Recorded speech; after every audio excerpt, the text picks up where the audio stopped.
السلام عليكم ورحمة الله. إن الحمد لله نحمده ونستعينه ونستغفره ونؤمن به ونتوكل عليه ونشهد أن لا إله إلا الله وحده لا شريك له ونشهد أن سيدنا ومولانا محمدا عبده ورسوله صلى الله تعالى عليه وعلى آله وأصحابه وبارك وسلم تسليما كثيرا. أما بعد، فأعوذ بالله من الشيطان الرجيم. بسم الله الرحمن الرحيم. أم حسبتم أن تدخلوا الجنة ولما يأتكم مثل الذين خلوا من قبلكم مستهم البأساء والضراء وزلزلوا حتى يقول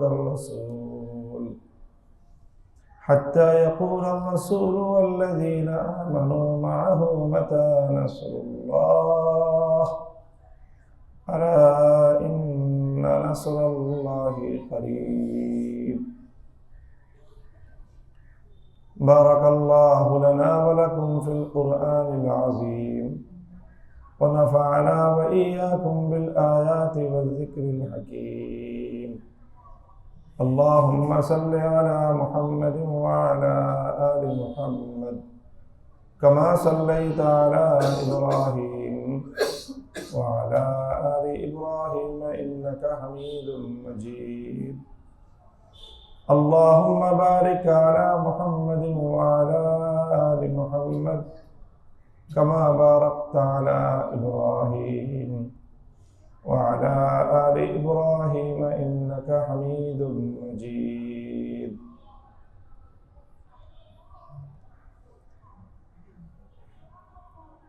محترم हाज़रीन, আল্লাহ পাক রব্বুল আলামিন মানুষকে সৃষ্টি করেছেন, দুনিয়াতে মানুষকে পাঠিয়েছেন। দুনিয়াটা হলো মানুষের জন্য একটা পরীক্ষার হল, পরীক্ষার জায়গা। দুনিয়ায় মানুষ স্থায়ীভাবে থাকার জন্য কেউ আসে না। প্রত্যেকটা মানুষের জন্য আল্লাহ পাক রব্বুল আলামিনের পক্ষ থেকে তার হায়াতের একটা নির্দিষ্ট সময় বরাদ্দ দেওয়া হয়েছে। সেই সময়টুকু সে দুনিয়াতে থাকে, এরপরে তাকে আবার সময় শেষ হয়ে গেলে তাকে দুনিয়া থেকে তার পরবর্তী স্টেশনের দিকে রওনা করতে হয়। তো মানুষ এই যে দুনিয়াতে আল্লাহ রাব্বুল আলামিন যার জন্য যতটুকু সময় নির্ধারণ করে রেখেছেন ততটুকু সময়ই একটা মানুষ দুনিয়াতে বাঁচতে পারে। এর চেয়ে বেশিও কেউ বাঁচতে পারে না। আর নির্ধারিত সময়ের আগেও কেউ চাইলেও মৃত্যুকে বরণ করতে পারে না। এগুলো ইসলামের অকাট্য বিশ্বাস এবং আকীদা। তো দুনিয়ার এই যে মানুষের হায়াত, জীবন, এই জীবনের মূল লক্ষ্য এবং উদ্দেশ্য হলো দুনিয়ার এই জীবনের মাধ্যমে, এই সময়ের মাধ্যমে পরকালের পাথেয় সংগ্রহ করা, পরকালের জন্য নিজেকে প্রস্তুত করা এবং পরকালে যেন ভালো থাকা যায় সেই উপযুক্ত ব্যবস্থা দুনিয়া থেকে করা। এটাই হলো মানুষের দুনিয়ার জীবনের একমাত্র লক্ষ্য এবং উদ্দেশ্য।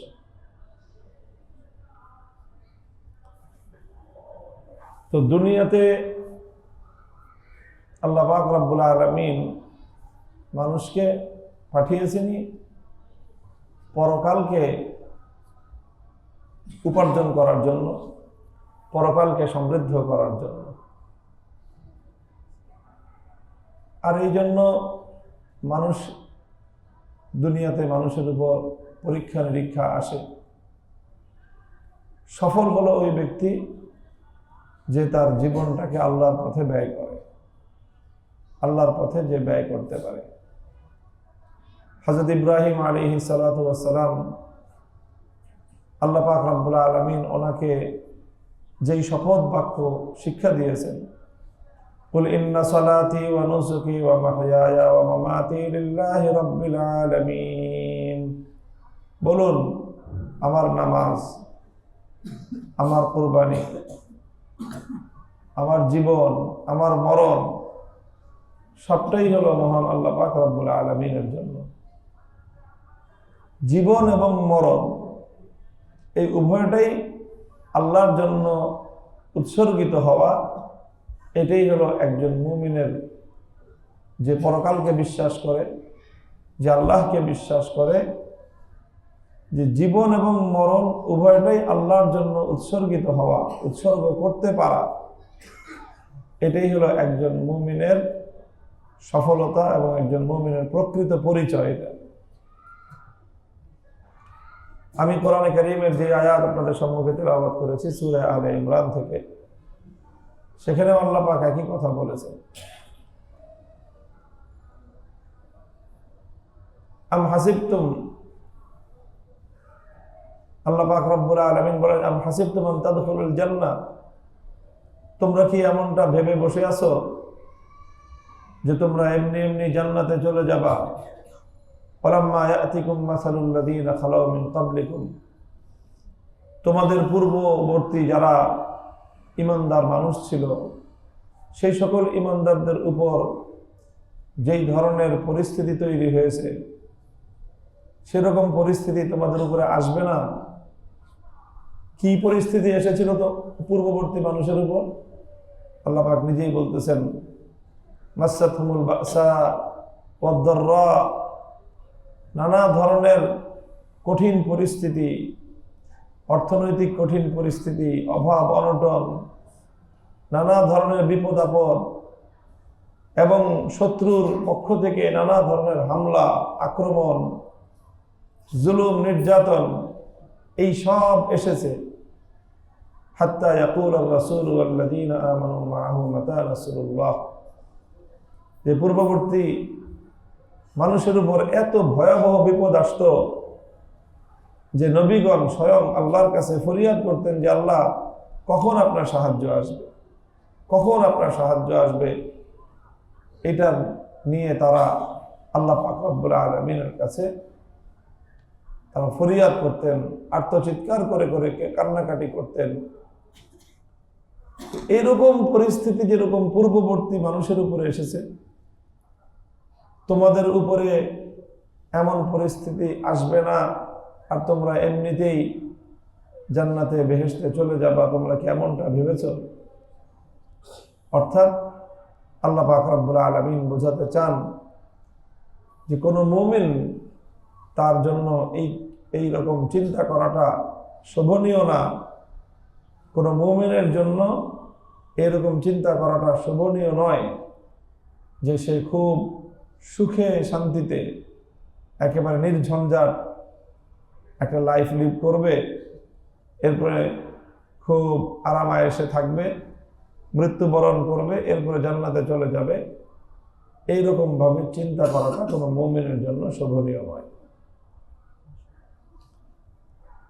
আরেক জায়গায় আল্লাহ বলেছেন যে আলিফ লাম রা, আফা হাসিবাল্লাযীনা আমানু, কোরআনে কারীমের মধ্যে আল্লাহ পাক রব্বুল আলামিন যে কোনো মানুষ ঈমান গ্রহণ করবে আর তার পরীক্ষা হবে না, তার উপরে বিপদ আপদ আসবে না, এটা চিন্তা করাটাও আল্লাহ পাক রব্বুল আলামিন বলেন যে ঠিক না। মুমিন ঈমান যখন গ্রহণ করবে তখন তাকে তার ঈমানের পথে পরীক্ষা দিতেই হবে। যেমন কোনো একজন স্টুডেন্ট, একজন ছাত্র, সে যদি কোনো শিক্ষা প্রতিষ্ঠানে ভর্তি হয়, শিক্ষা প্রতিষ্ঠানে ভর্তি হয়ে সে যদি পড়াশোনা শেষ করে কৃতকার্য হতে চায়, তাহলে সে যদি চিন্তা করে যে আমি এমনি এমনি পড়াশোনা করে আমি পাশ করে ফেলবো, আমার কোনো পরীক্ষা দিতে হবে না, তো এটা তার জন্য কেমন হবে চিন্তাটা? একজন শিক্ষার্থী যেরকম, এরকম চিন্তা কল্পনাও করা তার জন্য শোভনীয় হবে না, উচিত হবে না যে সে এমনিতেই বাস শিক্ষা প্রতিষ্ঠানে ভর্তি হবে আর এরপরে কিছুদিন আসবে যাবে, ঘুরবে ঘুরবে, খাইবে দাইবে, ফুর্তি করবে, এরপরে বাস সে অটো পাস হয়ে যাবে। এটা যেরকম একজন শিক্ষার্থীর জন্য এটা চিন্তা করাটা উচিত নয়, ঠিক তদ্রূপ কোন একজন মানুষ যখন ঈমান গ্রহণ করবে তখনও তার জন্য এরকম চিন্তা করাটা শোভনীয় নয় যে সেও আরাম আয়েশে জীবনযাপন করবে আর এরপরে মৃত্যুবরণ করবে, এরপরে সুরসুর করে সোজা আল্লাহর জান্নাতে চলে যাবে। এরকম চিন্তা করাটা এটা কোনো মুমিনের জন্য শোভনীয় নয়। কোরআনে কারীমের মধ্যে এরকম অনেকগুলি আয়াতের মধ্যে আল্লাহ পাক রব্বুল আলামিন এই একই বার্তা দিয়েছেন। আম হাসিবতুম আন তাদখুলুল জান্নাতা ওয়ালাম্মা ইয়ালামিল্লাহুল লাযীনা জাহাদু মিনকুম ওয়া ইয়ালামাস সাবিরিন।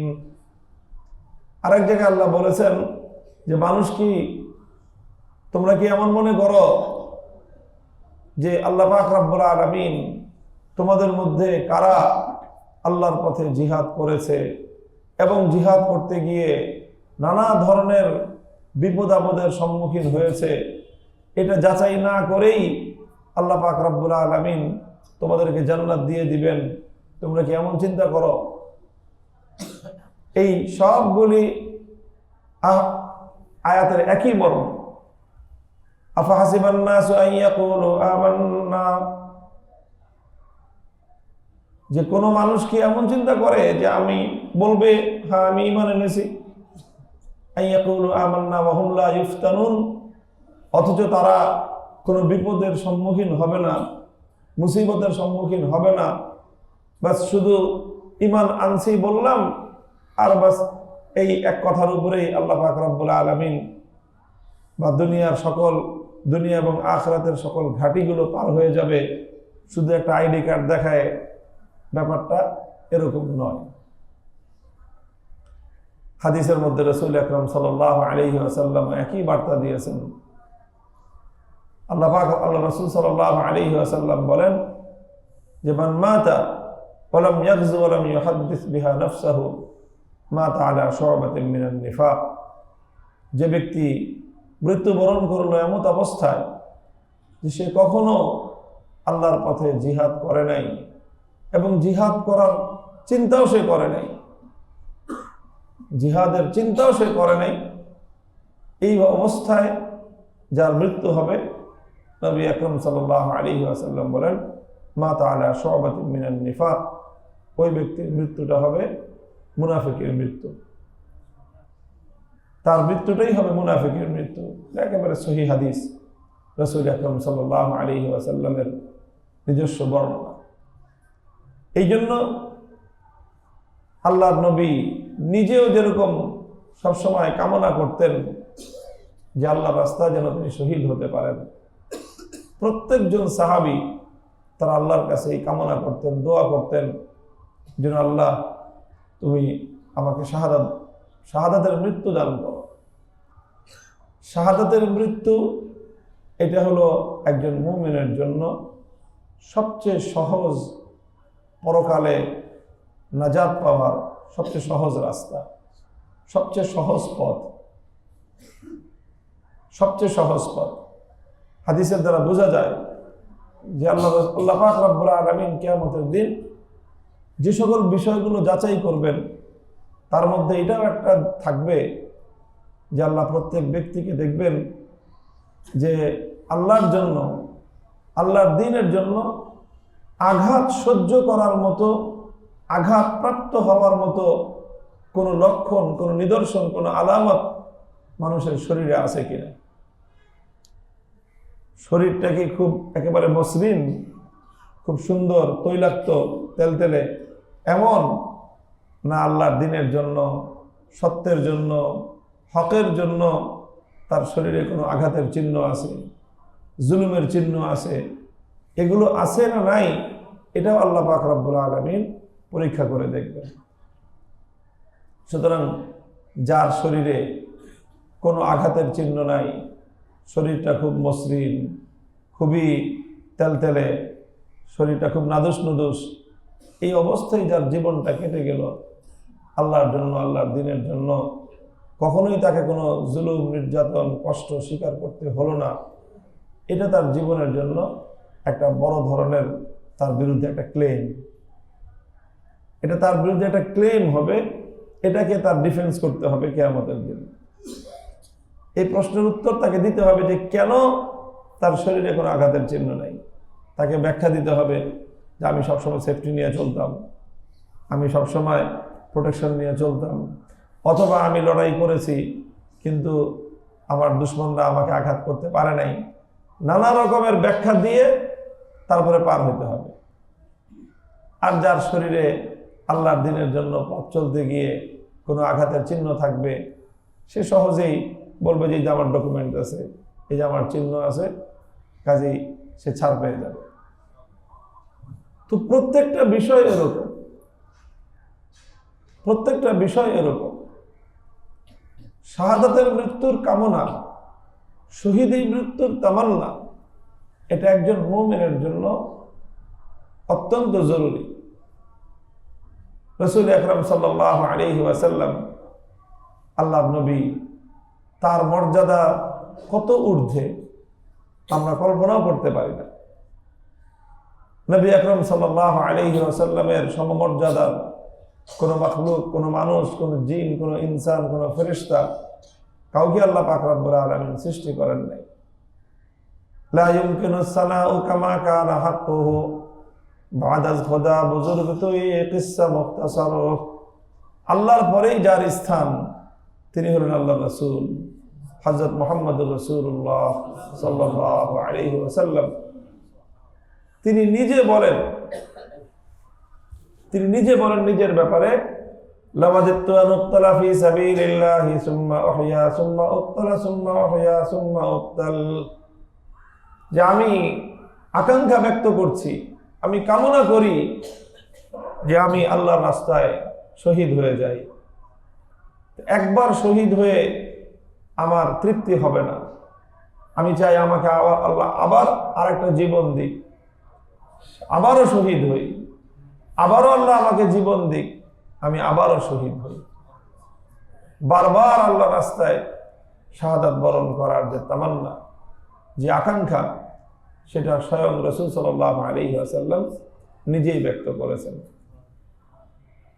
তো এই যে শাহাদাতের তামান্না, শহীদ হওয়ার আকাঙ্ক্ষা, এটা একজন মানুষের, তার মধ্যে ঈমান কতটুকু আছে কতটুকু নাই, সেটার একটা অন্যতম মানদণ্ড। এটা একটা মানদণ্ড। আমরা প্রত্যেকে এই মানদণ্ডের মাধ্যমে নিজের ঈমানকে আমরা যাচাই করতে পারি যে আমার মধ্যে কতটুকু ঈমান আছে, কতটুকু ঈমান নাই। আমার মধ্যে যদি শহীদি মৃত্যুর কোনো কামনা না থাকে, তাহলে কারো কাছে ফতোয়া নেওয়ার দরকার নেই। আমি নিজেই নিজের ব্যাপারে এই উপসংহারে উপনীত হতে পারি যে আমার ঈমানের বড় ধরনের ঘাটতি আছে। হ্যাঁ, শহীদি তামান্না থাকলেই মানে একজন মানুষের ঈমান পরিপূর্ণ হয়ে গেছে সেটা বলবো না। তো যদি না থাকে, তাহলে যে তার মধ্যে ঈমানের বড় ঘাটতি আছে, এই ব্যাপারে সন্দেহের কোনো অবকাশ নেই। একজন ব্যক্তিকে যে সকল দিক থেকে পরিপূর্ণতা অর্জন করতে হয়, পরিপূর্ণ কামেল মুমিন হওয়ার জন্য, কামেল মুমিন হওয়ার যে সকল অপরিহার্য বৈশিষ্ট্য আছে, তার মধ্যে অন্যতম এটাও একটা, যে ব্যক্তিকে শাহাদাতের মৃত্যুর কামনা করতে হবে, শহীদি মৃত্যুর তামান্না তাকে করতে হবে। হযরত সাহাবায়ে কেরাম, রাসূল সাল্লাল্লাহু আলাইহি ওয়াসাল্লামের সাহাবীগণ, তারা প্রত্যেকেই এইরকম মৃত্যুর কামনা করতেন, শাহাদাতের মৃত্যুর কামনা করতেন। শহীদি মৃত্যু ছাড়া অন্য কোনো মৃত্যুর কামনা করা মুমিনের জন্য বৈধ নয়, জায়েজ নেই। হাদিসের মধ্যে রাসূল আকরাম সাল্লাল্লাহু আলাইহি ওয়াসাল্লাম ইরশাদ করেছেন, লা তামান্নাউল মাউতা লা ইয়াতামান্না আহাদুকুম আল মাউতা লিদুররিন নাযালা বিহি ফাইন কানা লা বুদ্দা মিন কাইলিন ফালইয়াকুল আল্লাহুম্মা আহয়িনি মা কানাতিল হায়াতু খায়রান লি ওয়া আমিতনি ইযা কানাতিল ওয়াফাতু খায়রান লি। কোন ব্যক্তির জন্য কোন অবস্থার প্রেক্ষিতে যত কঠিন বিপদেই পড়ুক, যত মুসিবতে পড়ুক, যত ভয়াবহ সমস্যায় পড়ুক, নিজেকে আত্মহত্যা করার তো প্রশ্নই আসে না। এমনকি মৃত্যু কামনা করাটাও বৈধ না। কেউ এই কথা বলবে যে আল্লাহ তুমি আমাকে উঠায় নিয়ে যাও, আমাকে মৃত্যু দাও, আমি মরি না কেন, এই কথা বলো ইসলামী শরীয়তে আল্লাহ নবীর ভাষ্য মতে, হাদিসের ভাষ্য অনুযায়ী এটা জায়েজ নেই। কোনো অবস্থাতেই না। যত বড় কঠিন পরিস্থিতিতেই পড়ুক একজন মানুষ, যত ভয়াবহ বিপদেই পড়ুক, সে যত বড় হতাশাগ্রস্তই হোক, যত বড় ডিপ্রেশনের শিকার সে হোক, কোনো অবস্থাতেই মৃত্যুকে বরণ করা, নিজে আত্মহত্যা করার তো প্রশ্নই আসে না। আল্লাহর কাছেও মৃত্যুর দোয়া করা জায়েজ নেই। নবীজি বলেন, ফাইন কানা লা বুদ্দা ফাইলান, যদি কারো কিছু বলতেই হয় তাহলে সর্বোচ্চ যেই কথাটুকু আল্লাহর কাছে বলা যায় সেটা হলো আল্লাহুম্মা আহয়িনি মা কানাতিল হায়াতু খায়রান লি, আল্লাহ যতদিন আমার জীবন আমার জন্য কল্যাণকর হবে আপনি ততদিন আমাকে বাঁচায় রাখেন। ও আমিতনি ইযা কানাতিল ওয়াফাতু খায়রান লি, আর যখন আমার জীবনের চেয়ে আমার জন্য আমার মৃত্যুটাই ভালো হবে আপনি তখনই আমাকে মৃত্যু দিয়ে দিয়েন। যখন আমার জন্য মৃত্যুটা উত্তম হবে তখন আপনি আমাকে বাঁচায় রাখেন না, ততদিন বাঁচায় রাখেন যতদিন আমার জীবন আমার জন্য কল্যাণকর হবে। এতটুকু হলো আল্লাহর কাছে মৃত্যু কামনা করার সর্বশেষ পর্যায়ে। আর পক্ষান্তরে শহীদি মৃত্যু, আল্লাহ যেন আমাকে শাহাদাতের মৃত্যু দান করেন, এইরকম কামনা করা এটা প্রত্যেক মুমিনের জন্য জরুরি। একটা হাদিসের মধ্যে বর্ণিত হয়েছে দুজন সাহাবীর ঘটনা। দুজন সাহাবী তারা এক জিহাদে শরীক হলেন। দুজন জিহাদে শরীক হওয়ার পরে যেদিন জিহাদ হবে তার আগের রাত্রিতে তারা দুজন পরস্পর তারা পাশাপাশি আল্লাহর কাছে দুটো দোয়া করলেন। একজন দোয়া করলেন যে হে আল্লাহ, আগামীকাল যুদ্ধের ময়দানে আপনি আমাকে এক শক্তিশালী শত্রুর বেঈমানের মুখোমুখি যুদ্ধ করার আমাকে তাকে মুখোমুখি করে দেন, যেন আমি একটা শক্তিশালী শত্রুর মোকাবেলা করতে পারি। এরপরে মোকাবেলা করে আমি যেন শত্রুকে পরাস্ত করতে পারি সে তৌফিক আপনি আমাকে দিয়েন। আরেকজন সাহাবী দোয়া করলেন যে আল্লাহ, আপনি আমাকে আগামীকালকে যুদ্ধের দিনে এক পরাক্রমশালী এক শত্রুর মোকাবেলা করার তৌফিক দান করেন। আমি যেন তার সাথে তুমুল যুদ্ধ করি, আমি যেন তার সাথে তুমুল লড়াই করি এবং লড়াই করতে করতে শেষ পর্যন্ত আমার যেন তার হাতে শাহাদাত নসিব হয়, আমি যেন তার হাতে শহীদ হয়ে যাই। এই দুই দোয়া করলেন দুজন সাহাবী। পরের দিন যুদ্ধ হলো কাফেরদের সাথে এবং আল্লাহ পাক রব্বুল আলামিন দুজনের দোয়া কবুল করলেন। একজন শক্তিশালী পরাক্রমশালী এক শত্রুর মোকাবেলা করে শহীদ হয়ে গেলেন, আরেকজন পরাক্রমশালী এক শক্তিশালী শত্রুর মোকাবেলা করে তাকে পরাজিত করে ফেললেন। পরে ওই সাহাবী বলেন, যিনি বিজয়ী হলেন তার ভাই শহীদ ভাইকে দেখে তিনি বলতেছেন যে আসলে আল্লাহ আমাদের দুজনের দোয়াই কবুল করেছে, তবে আমার ভাইয়ের দোয়াটা আমার চেয়ে অনেক উত্তম ছিল, আমার ভাইয়ের দোয়াটা আমার চেয়ে অনেক উত্তম ছিল, যে আল্লাহর রাস্তায় সে শাহাদাতের জন্য দোয়া করছেন। যত বড় শত্রুর মোকাবেলা করে যে শহীদ হবে, এই হাদিস থেকে প্রমাণিত হয় যত বড় শত্রুর মোকাবেলা করে যার জীবন যাবে তার শাহাদাতটাও তত বড় হবে, তার শাহাদাতটাও তত বড় হবে। শাহাদাতের মধ্যে বিভিন্ন ক্লাস আছে, বিভিন্ন স্তর আছে। সবচেয়ে বড় শহীদ কে?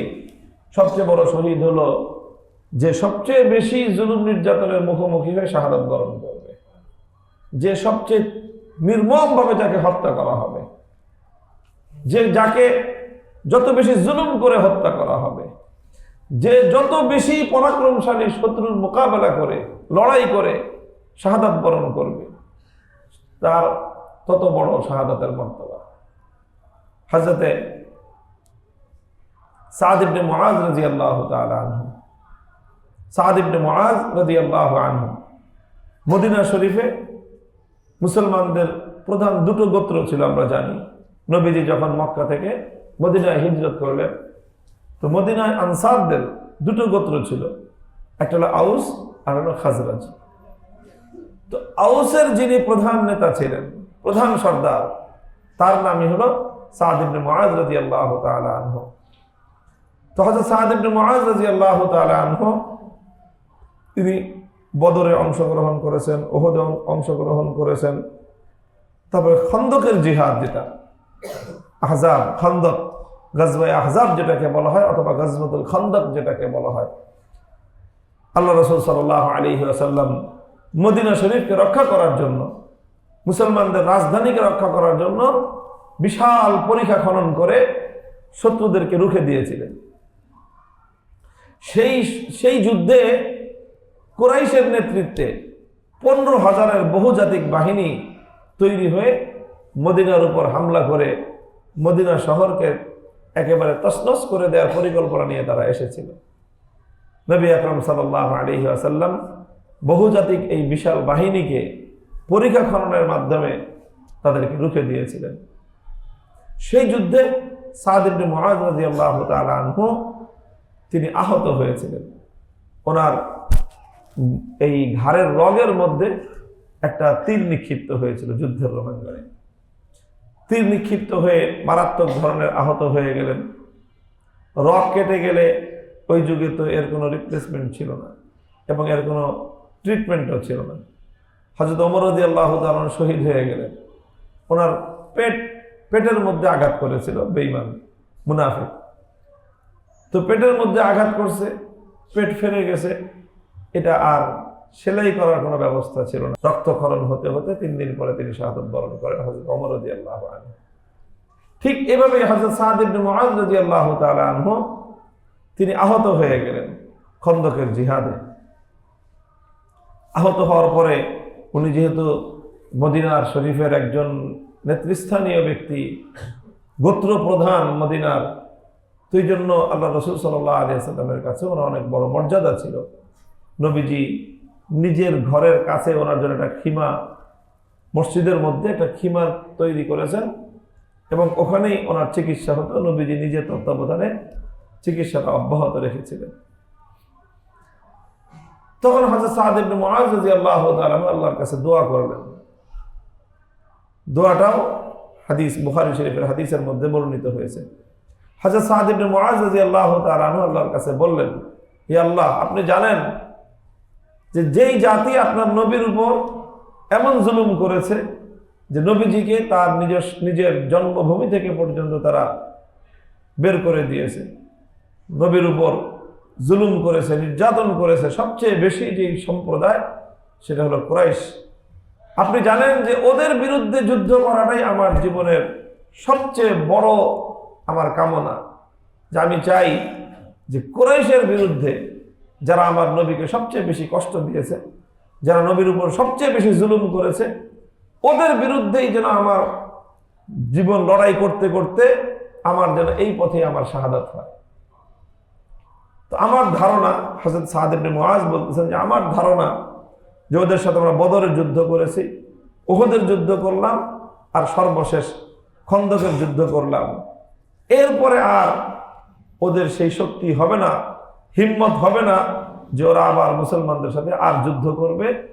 আমার ধারণা, উনি বলতেছেন যে আমার ধারণা যে ওদের সাথে মুসলমানদের যুদ্ধ শেষ, ওরা আর ঘুরে দাঁড়াতে পারবে না।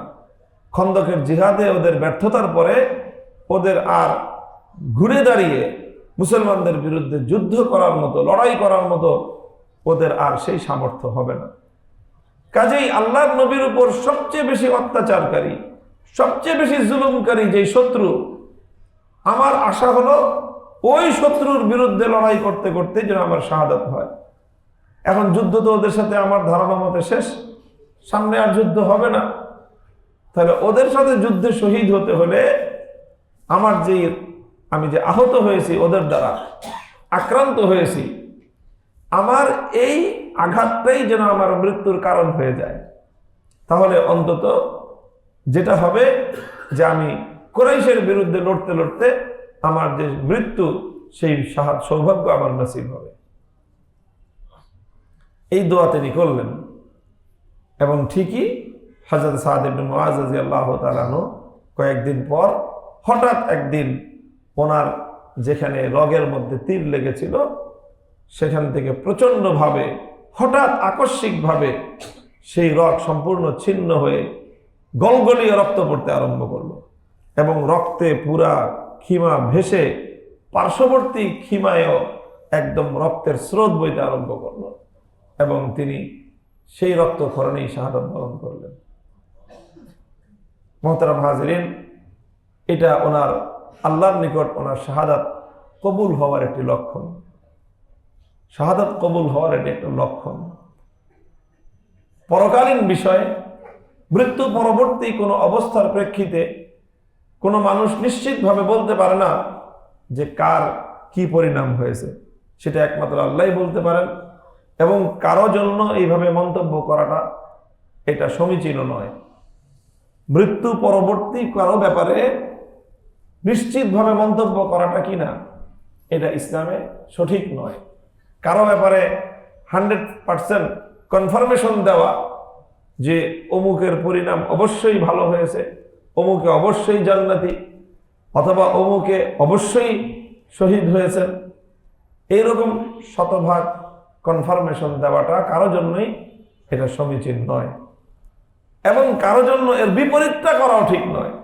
কারো ব্যাপারে এইরকম মন্তব্য করা যে অমুকে অবশ্যই ধ্বংস হয়েছে, সে অবশ্যই জাহান্নামের কীট হয়েছে, নরকে গিয়েছে, এইরকম ভাবে কারো ব্যাপারেও এরকম মন্তব্য করাটা এটা কারো অধিকার নেই। কারণটা কি? কারণ অনেক সময় দেখা যায় যে বাহ্যিকভাবে একটা দৃশ্য দেখা যাচ্ছে, কিন্তু এর অন্তর্নিহিত বাস্তবতা ভিন্ন কিছু। অনেক মানুষ এমন হয় যে বাহ্যিকভাবে দেখা যায় যে সে শাহাদাত বরণ করেছে, কিন্তু আসলে তার নিয়ত ঠিক ছিল না। বুখারী শরীফের হাদিসের মধ্যে এক যুদ্ধের একটা ঘটনা বর্ণিত হয় যে একজন ব্যক্তি খুব বীর বিক্রমে একটা যুদ্ধে লড়াই চালাইয়া যাচ্ছে। সকল মানুষের মধ্যে তার ব্যাপারে একটা প্রশংসা যে আজকে অমুক ব্যক্তি যেইভাবে সাহসিকতার সঙ্গে লড়াই করলো, তার মতো লড়াই আর কেউ করতে পারে নাই, এত বীর সাহসী পুরুষ সে। এই কথা শুনে রাসূল সাল্লাল্লাহু আলাইহি ওয়াসাল্লাম মন্তব্য করলেন যে তোমরা যার ব্যাপারে এমন ভূয়সী প্রশংসা করছো, ওই লোকটা জাহান্নামী, ওই লোকটা জাহান্নামী। সাহাবীরা এই মন্তব্য শুনে থ হয়ে গেলেন যে আমরা মনে করতেছি যে সে আমাদের মধ্যে সবচেয়ে বড় মুজাহিদ, আর তার ব্যাপারে স্বয়ং আল্লাহর নবীজি তো আর এমনি মন্তব্য করেন নাই, আল্লাহর পক্ষ থেকে ওয়াহির মাধ্যমে জেনেছেন বলেই মন্তব্যটা করেছেন, সে জাহান্নামী। তো একজন সাহাবী বলেন যে বিষয়টার রহস্য উদ্ঘাটন করার জন্য আমি ওই লোকটার পিছনে লাগলাম, যে দেখি যে এমন বীর বিক্রমে যে যুদ্ধ করতেছে তাকে আল্লাহর নবী জাহান্নামী বললেন, রহস্যটা কি? তো এরপরে আমি ওর পিছনে পিছনে লাগলাম, ওকে ফলো করতে থাকলাম। দেখি সে যুদ্ধ করতে করতে করতে করতে একেবারে শত্রুদের ভিতরে, বুহর ভিতরে ঢুকে শত্রুদের সাথে তুমুল বিক্রমে যুদ্ধ করতে করতে একটা পর্যায়ে সে আহত হয়ে গেল। সে আহত হয়ে তারপরে সে নিজের তরবারি দিয়ে নিজে আত্মহত্যা করে বসলো। নিজের তরবারি দিয়ে ইচ্ছাপূর্বক ভাবে সে আত্মহত্যা করে বসলো। তখন ওই সাহাবী দৌড়ে আসলেন আল্লাহ নবীর কাছে, ইয়া রাসূলুল্লাহ, আমি সাক্ষ্য দিচ্ছি যে আপনি আল্লাহর সত্য নবী। নবীজি বললেন, হঠাৎ করে তোমার এই সাক্ষ্য দেওয়ার কি ঘটনা? এখন যুদ্ধ চলতেছে, তুমি হঠাৎ করে আমাকে বলতেছো এসে যে আমি সাক্ষ্য দিচ্ছি আপনি সত্য নবী। তখন বললেন যে হুজুর, আপনি যে একটু আগে যে লোকটার ব্যাপারে মন্তব্য করেছিলেন, যার ব্যাপারে আমরা সবাই প্রশংসা করতেছিলাম যে তার চেয়ে বড় যুদ্ধ আজকে কেউ নেই, তার চেয়ে বড় মুজাহিদ আজকে কেউ নেই, আপনি মন্তব্য করেছিলেন যে ওই লোকটা জাহান্নামী। সকলেই আশ্চর্যান্বিত হয়ে গিয়েছিল যে আপনার কথার মর্ম আমরা কেউ বুঝতে পারি নাই। তো আমি নিয়ত করলাম যে আমি এর রহস্য উদ্ঘাটন করব। তা আমি তাকে ফলো করতে থাকলাম। কিছুক্ষণ পরে ঠিকই সে যুদ্ধে আহত হয়ে, তো তার মৃত্যু যন্ত্রণা সহ্য করতে না পেরে সে নিজেই আত্মহত্যা করে বসেছে। তখন রাসূল সাল্লাল্লাহু আলাইহি ওয়াসাল্লাম বললেন যে দেখো, ইন্নাল্লাহা লা ইউআইয়িদু হাযা ad-দীন ওয়ালা বির-রাজুলিল ফাজির। আল্লাহ পাক রব্বুল আলামিনের কাছে এই লোকটা আসলে গ্রহণযোগ্য লোক ছিল না। ওর অন্তরের মধ্যে আগে থেকেই আল্লাহর জন্য, আল্লাহর দ্বীনের জন্য, আল্লাহর সন্তুষ্টির জন্য জিহাদের নিয়ত ছিল না। সে এমনিতেই যুদ্ধে এসেছিল যে আমার দল যুদ্ধ করতেছে, আমিও করি। সে তার গোত্র প্রীতি নিয়ে, সে স্বজন প্রীতি নিয়ে যুদ্ধে এসেছিল।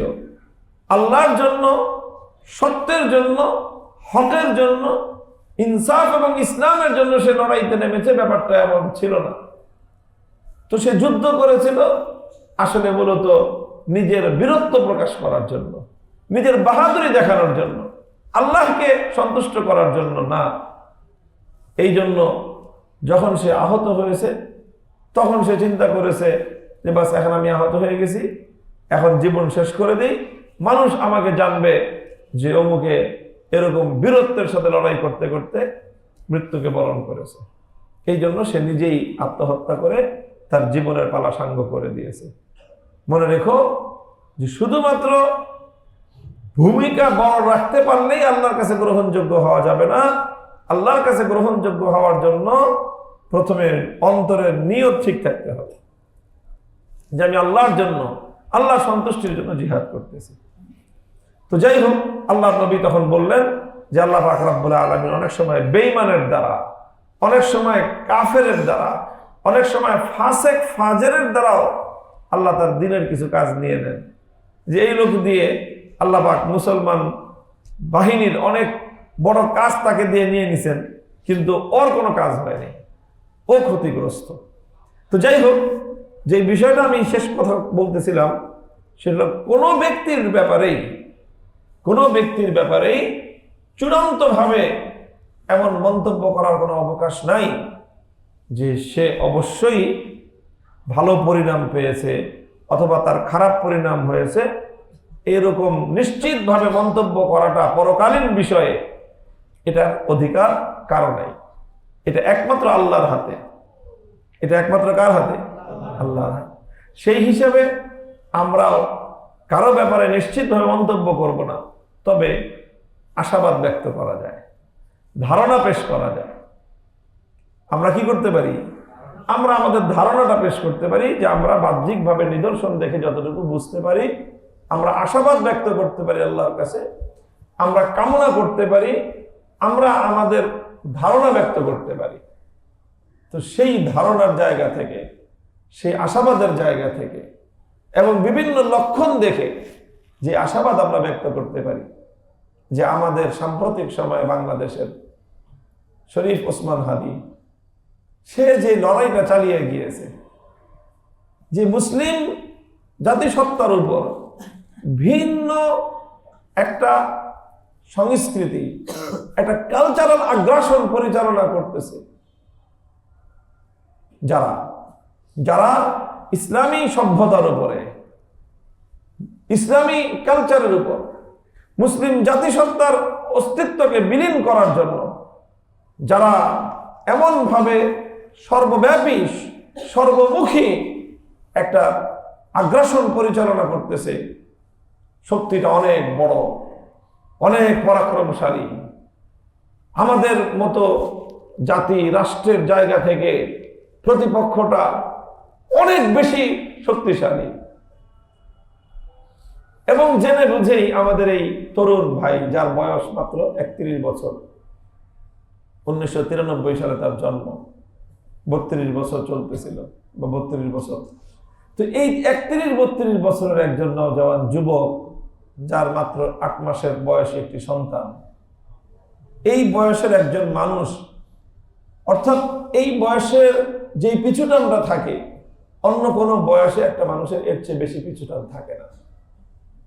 একটা মানুষের বিয়ের আগ পর্যন্ত কিন্তু তার মধ্যে এক ধরনের একটা বেপরোয়া ভাব থাকতে পারে, পিছুটান নাই, কারণ এখন তার উপরে আসলে কারো জীবন ডিপেন্ডেন্ট না বাহ্যিকভাবে।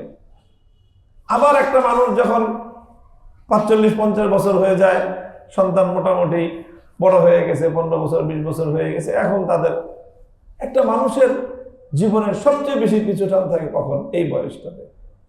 বিয়ে শাদী করছে, সন্তান হয়েছে মাত্র, মানুষ চিন্তা করে যে অন্তত ওর জন্য আমার কিছুদিন বেঁচে থাকা দরকার, খুব জরুরি মনে করে মানুষ। সে এই বয়সে জেনে বুঝে সচেতন ভাবেই শত্রু কতটা পরাক্রমশালী, কতটা মারাত্মক, কতটা হিংস্র, কতটা ভয়ঙ্কর, কতটা আক্রমণাত্মক, এই প্রত্যেকটা বিষয় সে তীব্রভাবে অনুভব করত, সচেতনভাবে সে অনুভব করত, করে সে ঠিক ওই জায়গাটাকেই, যার মাধ্যমে আমাদের পরবর্তী নেক্সট প্রজন্ম, আমাদের পরবর্তী জাতির সত্তার স্বকীয়তা, ইসলামী ভাবধারা, ঈমান, চিন্তা, চেতনা, এটা যেন রক্ষা পায়, সে তার বিরুদ্ধে এক কালচারাল যুদ্ধ ঘোষণা করেছিল। যুদ্ধ ঘোষণা করার পরে পরিণামটা কি হতে পারে, এটা এই ব্যাপারে সে অসচেতন ছিল না।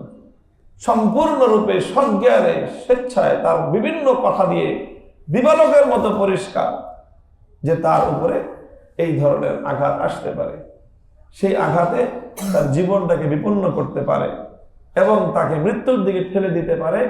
এই সবগুলি কথা একেবারে তার বক্তব্য থেকে, বিভিন্ন বক্তব্য থেকে এটা পরিষ্কার যে এই বিষয়ে সে একেবারে নিশ্চিত ছিল যে এরকম একটা ঘটনা ঘটতেই পারে, এবং সেই ঘটনার পরিণামে তার জীবন বিপন্ন হতে পারে, তাকে মৃত্যুর দিকে এই বিষয়টা ঠেলে দিতে পারে।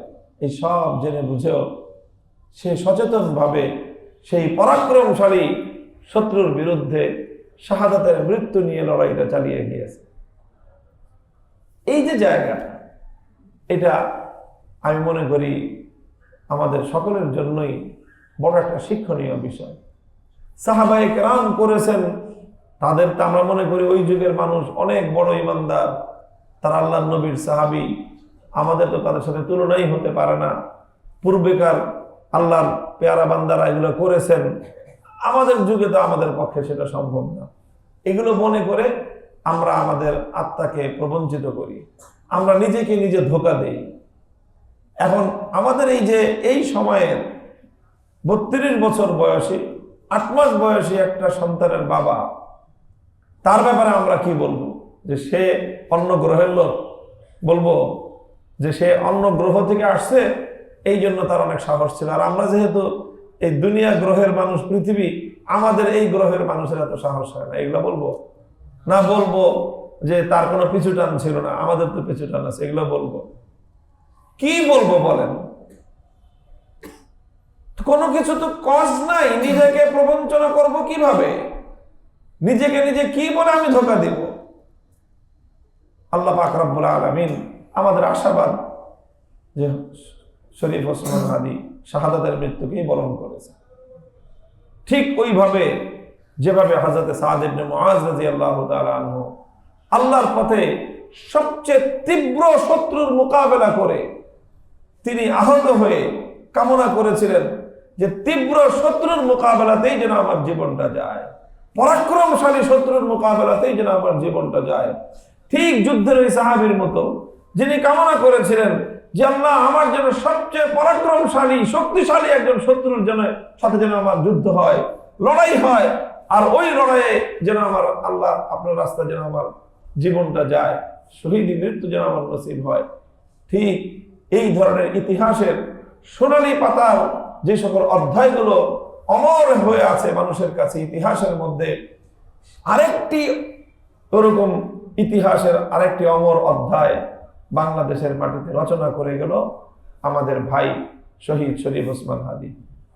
আমাদের এই প্রজন্মের উচিত, আমাদের প্রত্যেকের জন্য যেই কাজগুলি উচিত, শুধু আবেগ প্রকাশ করাটাই সর্বশেষ কথা নয়। শুধু আবেগ প্রকাশ করলাম, প্রশংসা করে দিলাম, এটাই যথেষ্ট নয়।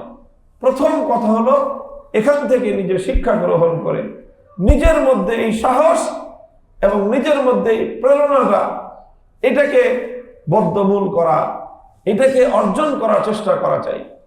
সাহসী মানুষ দেখে মানুষের মধ্যে সাহস সঞ্চার হয়, ভীরুতা দেখলে মানুষের মধ্যে ভীরুতা সঞ্চার হয়। আমাদের উচিত এই সাহসী ভাইকে দেখে নিজেদের মধ্যে সাহস সঞ্চার করা। এগুলো প্রথম কাজ। আমরাও এরকম কামনা ব্যক্ত করি, এরকম নিজেরা নিজেদেরকে প্রস্তুত করি যে আল্লাহ তুমিও আমাকে তোমার দ্বীনের পথে সবচেয়ে পরাক্রমশালী, সবচেয়ে ক্ষতিকর, সবচেয়ে ভয়ঙ্কর শত্রুর মোকাবেলায় তুমি আমাকেও শাহাদাতের মৃত্যু নসিব করো। এই দোয়া আল্লাহর কাছে করা, নিজেরা নিজের মধ্যে সেই প্রেরণা ধারণ করা 1 নম্বর। 2 নম্বর হলো সে যে একটা লড়াই শুরু করে গিয়েছে, যে মুসলিম জাতিসত্তা ইসলামী চেতনার বিরুদ্ধে যে আগ্রাসন পরিচালিত হচ্ছে, এই আগ্রাসনকে রুখে দেওয়ার জন্য একটা দীর্ঘমেয়াদী লড়াই অব্যাহতভাবে পরিচালনা করা। তার যেই কার্যক্রমগুলো ছিল, সেই কার্যক্রমগুলোর মধ্যে গুরুত্বপূর্ণ যে কাজগুলো আছে, সেই রকম কাজ আমাদের যাদের সুযোগ আছে আমরা সেই রকম কাজ করব। তার কাজটা যেন অসমাপ্ত কাজটা যেন সমাপ্ত হতে পারে, সেই জায়গাটাতেও আমরা আমাদের রিচ করা দরকার। সহযোগিতার হাত বাড়িয়ে দিয়ে ওই কাজটাকে সুসম্পন্ন করার জন্য, শক্তিশালী করার জন্য আমাদের জায়গা থেকে ভূমিকা রাখা উচিত।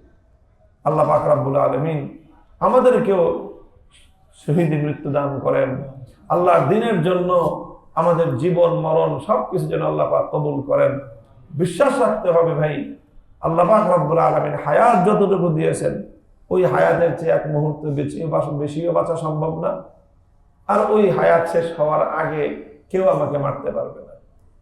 কত সুন্দর না বলে গেছে আমাদের ভাই যে মৃত্যুর ফয়সালা তো জমিনে হয় না, মৃত্যুর ফয়সালা হয় আসমানে। তো যখন ফয়সালা হয়েছে হবে, তখন আমাকে মরতে হবে।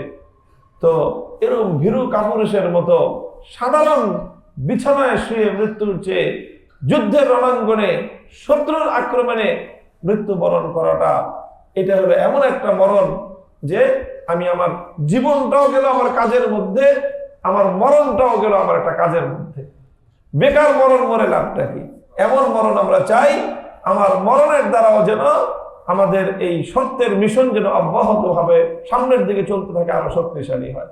আল্লাহ পাক রব্বুল আলামিন আমাদের সকলকে কবুল করুন। ওয়া আখিরু দাওয়ানা আলহামদুলিল্লাহি রাব্বিল আলামিন।